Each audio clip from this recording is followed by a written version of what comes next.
Je suis heureuse de vous retrouver aujourd'hui. Je suis Fabienne Rio, psychomotricienne. Et dans cette capsule vidéo, je vais partager avec vous le moment de change et les différentes postures que je peux vous conseiller de pratiquer avec votre enfant pour lui permettre d'être en sécurité.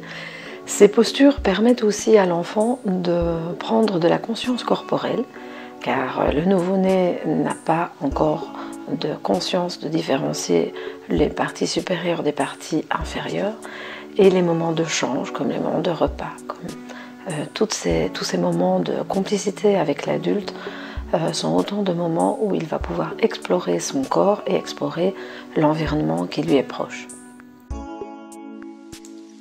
J'ai installé mon bébé sur le coussin allongé et je vais commencer à lui enlever son pyjama. Pour ce faire, je vais attirer son regard.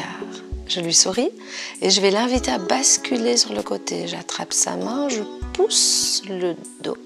Je regroupe ses mains et ses jambes. Et je vais avoir accès aux vêtements pour le déshabiller. Cette position est intéressante également si vous souhaitez lui nettoyer les fesses. Cette position latérale en regroupement stimule le tonus de votre bébé. Petite remarque, on va rapprocher les pieds du bébé vers son visage. De cette manière, on aura accès aux fesses, une fois la couche enlevée, plus facilement. Et ça renforce en plus son unité corporelle. On va éviter de le soulever par les pieds. Si on soulève le bébé par les pieds, on divise sa partie inférieure et sa partie supérieure de son corps. Et comme il n'a pas encore développé sa conscience corporelle, on va le mettre en panique. Et c'est pas ce qu'on cherche. Donc je résume. J'invite à la bascule en prenant la main du bébé, un appui avec ma seconde main sur son dos et son bassin. Et ainsi, mon enfant va pouvoir tenir sur le côté. Remarquez la position du genou en flexion. À la naissance, le bébé a besoin de vous pour se regrouper. Et cette position d'enroulement favorise son développement et le rassure. Donc je repars de la position latérale pour amener le bébé en décubitus ventral. Décubitus ventral, c'est la position ventrale. Donc je suis attentive à maintenir sa tête et je vais mener ses deux bras vers le haut, vers sa tête. Le bébé naturellement va chercher à tourner sa tête. L'enfant va naturellement prendre appui sur ses avant-bras.